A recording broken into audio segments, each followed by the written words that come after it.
Le pregunté a mi marido qué quería para su cumpleaños y él me dijo que quería el divorcio. No sabía si era una broma o si había algo detrás de esas palabras, pero lo vi en sus ojos. La confusión, la tristeza y, tal vez, el alivio. No pude decir nada, solo me quedé en silencio, mirando esa sonrisa forzada en su rostro. Nunca imaginé que mi vida daría un giro tan inesperado.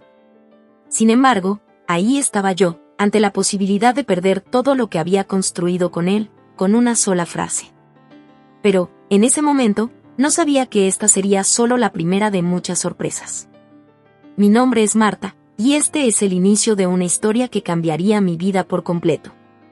Cuando mi esposo, Andrés, me pidió el divorcio, lo primero que sentí fue que el suelo se desplomaba bajo mis pies. ¿Cómo era posible que, después de años de matrimonio, todo se desmoronara en cuestión de segundos? Pensé en la familia que habíamos formado, en los sacrificios que habíamos hecho juntos, y en todo lo que había perdido. Pero lo peor estaba por venir. Esa noche, después de firmar los papeles, me retiré a mi habitación. No podía creer lo que estaba sucediendo. Mis pensamientos eran un caos. En ese momento, decidí mantener en secreto algo que cambiaría aún más las cosas. Estaba embarazada. No podía permitirme mostrarme débil, no frente a él. Así que tomé la decisión de irme, dejar todo atrás, sin mirar atrás. Durante años, me centré en reconstruir mi vida, lejos de su traición, lejos de lo que había sido mi mundo. 5 años después, me convertí en la fundadora de la empresa de catering más prestigiosa de Madrid. Había trabajado sin descanso, demostrando que podía ser mucho más que la esposa de un hombre exitoso. Mi empresa se convirtió en un nombre reconocido, y nuestros servicios fueron solicitados por las grandes personalidades de la ciudad. Nunca imaginé que uno de esos eventos me llevaría de nuevo al encuentro de mi pasado. Un día, recibí la noticia de que habíamos sido contratados para un evento de alto perfil, la boda de Andrés y Eva, mi hermanastra. Mi mundo se detuvo al escuchar esos nombres. El destino, sin duda, tenía un cruel sentido del humor. Cuando descubrí quiénes eran los novios, casi rechacé el contrato. Pero algo dentro de mí, la profesionalidad que había construido durante todo este tiempo, me impulsó a seguir adelante. No iba a dejar que mi pasado me venciera. Llegué al lugar del evento y, al ver a Andrés y Eva abrazados, el corazón me dio un vuelco. Fue un escalofrío lo que recorrió mi cuerpo. Aquella imagen, aquella escena, me hizo sentir como si estuviera reviviendo mi peor pesadilla. Eva, mi hermana de sangre, la misma que había roto mi matrimonio, estaba allí, junto a él, mostrándome lo que había sido mi vida. Pero ya no era la misma. Yo no era la misma. Cuando Andrés me vio, su rostro se descompuso por un instante, pero rápidamente lo ocultó con una sonrisa forzada. ¿Qué haces aquí?, preguntó, levantando una ceja y separándose de Eva. He venido a hablar con los novios, respondí, manteniendo la calma, aunque mi interior estaba en guerra. No quería que supieran lo que realmente sentía. No quería darles el placer de verme debilitada. Eva, con su tono burlón, no perdió la oportunidad de lanzarme una mirada desafiante. Vaya, eres la encargada del catering, dijo, como si no pudiera creer que alguien como yo estuviera allí. ¿Ahora podrás ver cómo Andrés y yo nos prometemos amor eterno? Sus palabras me calaron hondo. No iba a dejar que me humillaran, no de nuevo. La venganza, aunque no lo sabía aún, ya había comenzado a crecer en mí. De repente, Dolores, mi asistente, irrumpió en la sala, pálida, con los ojos llenos de lágrimas. Marta. Es Carlos, balbuceó, y el miedo se apoderó de mí. ¿Qué le pasó?, pregunté, sintiendo como el suelo se desmoronaba bajo mis pies. Dolores no podía ni hablar de la angustia. Está ahogándose en la piscina. Sin pensarlo, corrí hacia la piscina, abriéndome paso entre la multitud. Mi corazón latía con fuerza en mi pecho, el miedo y la desesperación llenaban cada rincón de mi ser. Y déjenme pasar, grité, empujando a la gente que se interponía en mi camino. Cuando llegué, vi a Andrés, mojado, con Carlos en brazos. El niño estaba inconsciente, su cuerpo inerte. En ese momento, sentí que mi mundo se detuvo por completo. Andrés empezó a practicarle la reanimación con una destreza que nunca imaginé que poseía. «Vamos, amigo, respira», murmuró, con una calma y precisión sorprendentes. Yo me arrodillé junto a ellos, llorando sin control. Cada segundo que pasaba parecía una eternidad, pero, finalmente, Carlos tosió, expulsando el agua y comenzando a respirar de nuevo. El alivio que sentí fue indescriptible. En ese momento, todo el odio que había guardado durante años desapareció. «Y gracias, señor héroe», balbuceó Carlos, aferrándose con fuerza a Andrés. «Ya estás a salvo», susurró Andrés, abrazándolo con ternura. Nuestras miradas se cruzaron, y en sus ojos vi algo que no esperaba, una chispa de ternura. Aquella mirada me recordó al hombre del que alguna vez me enamoré. Pero, antes de que pudiera procesarlo, la voz cortante de Eva me sacó de mi ensueño. «¿Qué planeas hacer, Marta?», me dijo, tomándome del brazo con fuerza. «¿Acaso querías que Andrés te viera como una heroína?». Eva me miró con un desprecio evidente, y su voz estuvo cargada de veneno. «Suéltame», le respondí con firmeza, apartando su mano de mi brazo. La furia en sus ojos era palpable, pero ya no me importaba. Mi paciencia estaba al límite, pero no pensaba dejar que me afectara. Justo en ese momento, Carlos, todavía en mis brazos, comenzó a hablar. «Mamá, quiero ir a casa». Su voz infantil me hizo sentir la necesidad de protegerlo más que nunca. «Vamos, hijo, vamos a casa», le respondí, tomándolo entre mis brazos y alejándome de allí. Andrés trató de detenerme, pero lo miré con una mezcla de frustración y decepción. «Marta, espera, ¿esperar qué?», le pregunté, mi voz cargada de cansancio. «¿Por qué te importa ahora?». Estaba agotada, emocionalmente al límite. «Déjame llevar a mi hijo a casa». Damián intentó insistir, pero me mantuve firme. No quería saber nada de él ni de Eva. Salí de la boda con Carlos en brazos, temblando, mirando atrás para ver a Eva observándonos con rabia. En el camino a casa, Carlos se quedó dormido en mis brazos. El miedo y el cansancio lo habían agotado por completo. Miré su carita en el espejo retrovisor y, por un instante, vi a Andrés en él. Esa sensación me atravesó como una flecha. Carlos nunca sabría que su padre era Andrés.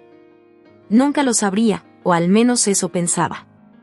Esa noche, después de acostar a Carlos, me encerré en mi oficina, rodeada de trofeos y reconocimientos. Mi empresa había crecido gracias a mi esfuerzo. Cada trofeo, cada premio, era la prueba de que había superado mi dolor y mi fracaso. Pero, mientras revisaba los documentos de la boda, algo me llamó la atención, una pequeña discrepancia en los papeles entregados por Eva. Las fechas de nacimiento no coincidían y los certificados parecían duplicados. Algo no estaba bien. Para cualquier otra persona, tal vez esto sería un detalle insignificante. Pero para mí, que había aprendido a leer entre líneas, era una bandera roja. Recordé aquellas palabras de Andrés cuando me pidió el divorcio: «Eva ha regresado». Esas 3 palabras destruyeron mi vida. A la mañana siguiente, decidí que era hora de descubrir quién era realmente Eva. Llamé a Dolores, mi asistente de confianza. «Dolores, necesito que investigues a Eva Martínez.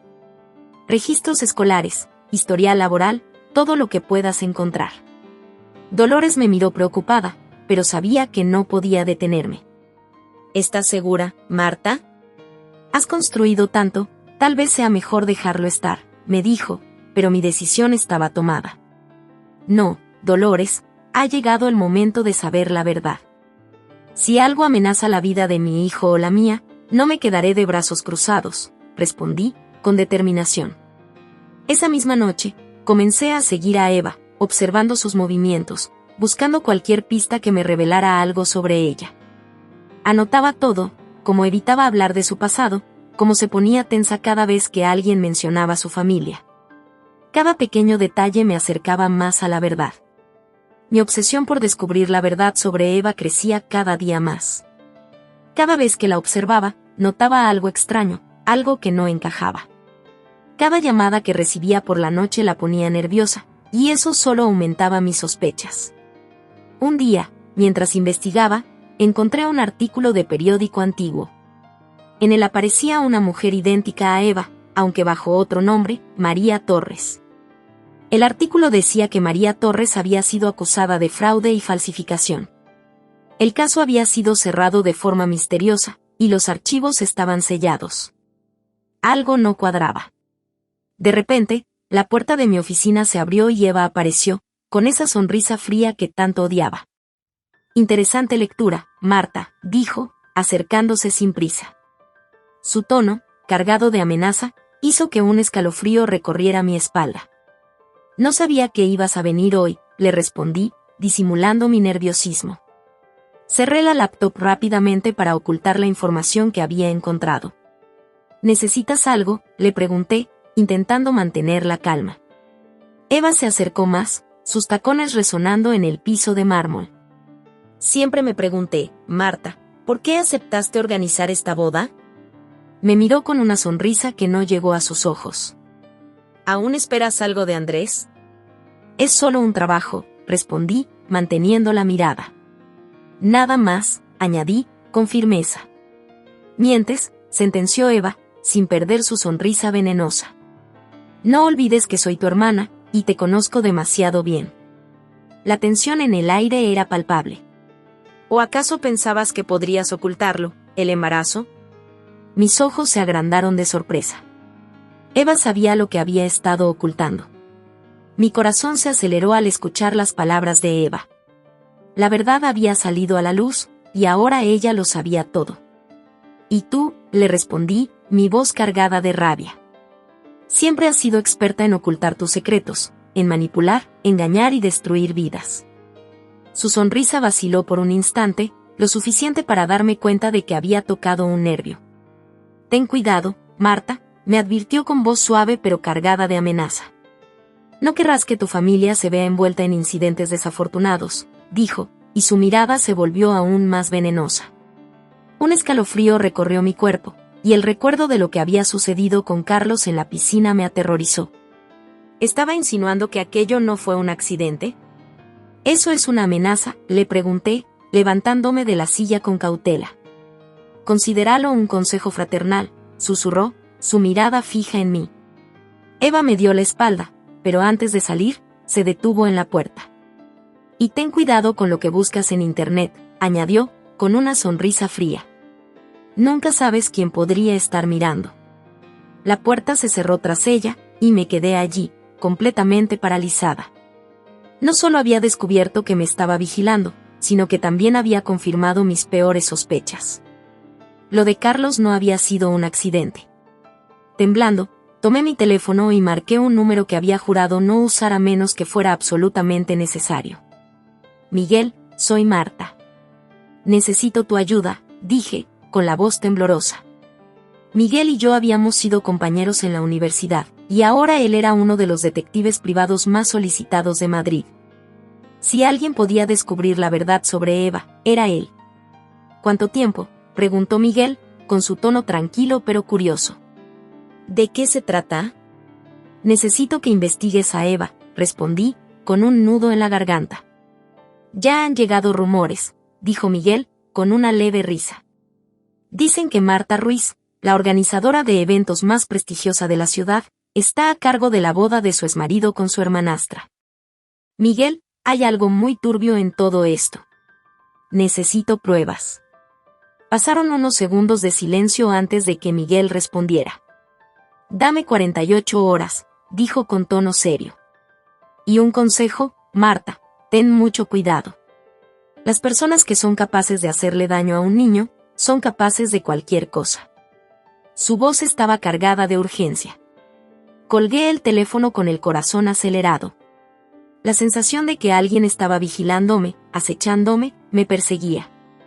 Esa noche, mientras Carlos dormía plácidamente en su cama, me acerqué a él y acaricié su cabello. Te protegeré, pase lo que pase, le susurré, con el alma en un puño. Regresé a mi oficina y encendí la laptop. El artículo sobre María Torres seguía abierto, y entonces algo llamó mi atención en una esquina de la fotografía. Una silueta masculina, cuyo rostro estaba borroso, sostenía un anillo peculiar. El mismo anillo que vi a Andrés usar aquella mañana. Mi mente comenzó a trabajar a toda velocidad, y la conexión empezó a formarse en mi cabeza. ¿Podría Andrés estar involucrado desde el principio? ¿Había sido todo un plan de principio a fin? Mi teléfono vibró de repente, interrumpiendo mis pensamientos. Un mensaje sin remitente conocido apareció en la pantalla. Bonita foto la que encontraste. Lástima que tal vez no vivas lo suficiente para mostrarla. El mensaje fue claro, y aunque el miedo intentó apoderarse de mí, algo dentro de mí se encendió. Después de todo lo que había pasado, de los 5 años reconstruyendo mi vida desde cero, no iba a retroceder. Volví a mirar la imagen, fijándome en el anillo, y decidí que era hora de luchar con todas mis fuerzas. Marqué inmediatamente el número de Miguel. Miguel, necesito protección para Carlos ahora mismo, dije, con urgencia en mi voz. Ya me anticipé, respondió él con calma, pero también con cierta preocupación. Desde tu primera llamada hay 2 agentes vigilando tu casa. Mantente alerta. Su voz denotaba urgencia, pero también algo más. ¿Descubriste algo?, me preguntó. Sí, algo grande, pero no puedo decirlo por teléfono. Encuéntrame en el Café Arcadia dentro de 1 hora. Ven sola. Durante el trayecto al Café Arcadia, no podía dejar de pensar en el anillo de la fotografía. ¿Podría Andrés haber estado involucrado en todo esto desde el principio? ¿Habría sido todo una farsa? Dolores, mi confiable asistente, se había quedado con Carlos en casa, reforzando la seguridad. Nadie entrará, me aseguró con determinación, mirando hacia la puerta cerrada. Protegeré a tu hijo con mi vida. El Café Arcadia era un lugar discreto, casi siempre vacío, perfecto para reuniones secretas. Cuando llegué, vi a Miguel en un rincón, con la cabeza agachada, escondiendo su rostro tras una taza de café. Me senté frente a él, y antes de que pudiera preguntar, soltó la información sin rodeos. Eva Martínez no existe, dijo, deslizando una carpeta hacia mí. Mi respiración se detuvo. Su verdadero nombre es María Torres. Miguel continuó, mostrándome fotos e informes policiales. Antes se hacía llamar Isabela Vega en Argentina, y antes de eso, Sofía Ramírez en Colombia. Lleva años cambiando de identidad, siempre vinculada a estafas y fraudes sentimentales. Mi mundo se tambaleó. ¿Estás diciendo que mi matrimonio con Andrés fue parte de un plan?, pregunté, casi incapaz de creer lo que escuchaba. Sí, respondió Miguel, sin titubear. Pero hay algo más. Según mis fuentes, Andrés se enamoró de ti de verdad y quiso salirse del grupo. Eva regresó para obligarlo a volver, porque ahora la organización tiene un nuevo objetivo, tu empresa, tu reputación, todo lo que has construido. Las palabras de Miguel me golpearon como un martillo. Y hay más, agregó en voz baja. Eva no trabaja sola. Tiene un socio. Un estruendo interrumpió sus palabras, y un disparo resonó en el aire. El vidrio de la ventana se estalló, y Miguel se desplomó, tocándose el costado. Y Miguel, grité, arrodillándome junto a él. El pendiente, murmuró, con dificultad, busca el pendiente. Antes de poder decir más, sus ojos se cerraron. El caos se desató a nuestro alrededor. Gritos, sirenas, pasos acelerados. La policía finalmente había llegado. Tomé la carpeta con manos temblorosas y salí por la puerta trasera del café. Corrí por las calles desiertas, con el corazón acelerado y la mente en caos. El pendiente. ¿Qué quería decir Miguel con eso? De repente, lo recordé. Eva siempre llevaba unos pendientes de esmeralda, que supuestamente eran una reliquia familiar. Pero en las fotos antiguas, María Torres solo llevaba uno. ¿Qué significaba eso? Mi teléfono vibró de nuevo. Era Dolores. Elena, alguien intentó entrar en la casa. Carlos está bien, pero forzaron la puerta, dijo, con voz temblorosa. ¿Quién fue?, pregunté, sintiendo el peso de la preocupación. Fue Andrés. Dice que tenía que advertirte. Asegura que Eva no es quien dice ser, y te dejó algo, me dijo. Un pendiente de esmeralda, añadió. Todo empezó a encajar en mi cabeza. Dolores, con el pendiente en la mano, me miró con miedo. Haz lo que planeamos, le dije rápidamente. Lleva a Carlos a un lugar seguro. No confíes en nadie. En ese instante, un todoterreno negro apareció de la nada y embistió mi coche por detrás. Vi un destello verde en el retrovisor, era Eva. Intenté mantener el control del vehículo, pero otro golpe lo desestabilizó, y el coche derrapó. Sentí como el mundo se daba vuelta. Lo último que vi antes de perder el conocimiento fue el pendiente brillando con un siniestro resplandor. En ese momento, todo lo que había vivido, todo lo que había luchado, se desvaneció en un abrir y cerrar de ojos. Pero antes de que pudiera reaccionar, se escucharon pasos apresurados y órdenes a gritos. La policía finalmente había llegado. «Tenemos que salir de aquí», dijo Damián, tomándome del brazo. Lo miré, con desconfianza. «¿Y por qué debería creerte?», le pregunté, estrechando a Carlos contra mi pecho. Entonces, Damián sacó otro pendiente idéntico al que yo sostenía. «Porque descubrí quién es en realidad el líder de los cazadores. Y ya viene por ti». Las luces del hospital se apagaron, dejando solo las de emergencia parpadeando débilmente. Fue entonces cuando escuché una risa familiar desde el pasillo. Un escalofrío recorrió mi cuerpo. Esa voz la conocía bien. De entre las sombras, emergió una figura con porte elegante, mirada calculadora, y un rostro que pensaba haber perdido para siempre. «Mi querida Elena», dijo con tono casi cariñoso. «Has crecido y construido algo admirable. ¿Quién imaginaría que tu empresa serviría tan bien a mis propósitos?». Mi mundo se detuvo al escuchar esas palabras. Era mi padre, Antonio Ruiz, el mismo hombre que todos creían muerto en un accidente de yate hace 5 años. «Tú», balbuceé, sin poder creerlo. «Eres el líder desde el principio, hija», respondió él con naturalidad.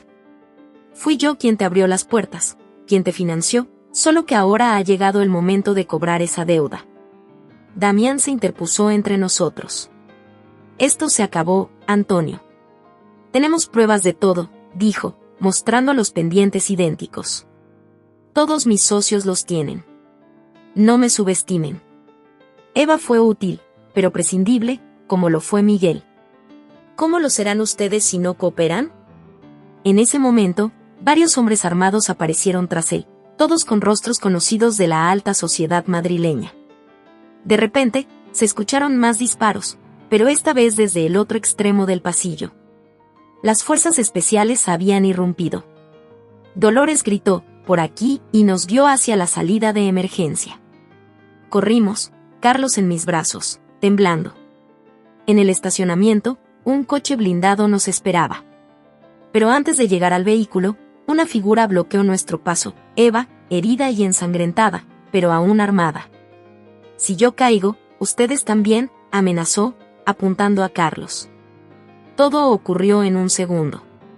Damián se lanzó para desviar el arma, y un disparo retumbó en el aire. Luego, otro más. Eva cayó al suelo, con una herida letal en la frente. Detrás de ella, con el arma aún humeante, estaba mi madre. «Nadie amenaza a mi nieto», dijo con voz gélida. «Mamá», susurré, aliviada. «No hay tiempo», dijo ella. «Tu padre tiene ojos en todas partes. Huyan ya». Dolores aceleró el coche y nos alejamos, mientras los helicópteros buscaban en el cielo. «¿A dónde vamos?», preguntó Dolores. «Primero a la Torre de Cristal», respondió Damián. «Hay algo que debemos hacer antes de poner a salvo a todos». Durante el trayecto, Damián explicó que la caja fuerte que guarda todas las pruebas estaba en una entidad financiera internacional. Los pendientes eran las llaves, pero solo funcionaban con el ADN de la familia Ruiz. «Por eso Eva quería casarse conmigo», murmuré, comprendiendo todo. «Sí, pero lo que empezó como un plan criminal cambió cuando me enamoré de ti», dijo Damián, bajando la mirada. Cuando llegamos al banco, todo parecía una trampa. Las puertas estaban abiertas, y allí, en medio del vestíbulo, mi padre nos esperaba, sosteniendo a mi madre por el brazo. «Corre, Elena», gritó ella. «Hazlo ya. Mira lo que provocaste, hija», dijo mi padre. «Todo este caos por negarte a tu herencia». «Herencia», repliqué. ¿Llamas herencia a una vida de corrupción y engaños? Llamo herencia al verdadero poder, respondió él, apuntándonos con su arma. Ese que se construye con secretos e influencias. Pero entonces, presioné los pendientes y un pitido electrónico activó el sistema oculto. Las cámaras de seguridad comenzaron a transmitir en vivo toda su confesión. La evidencia fue enviada a las autoridades.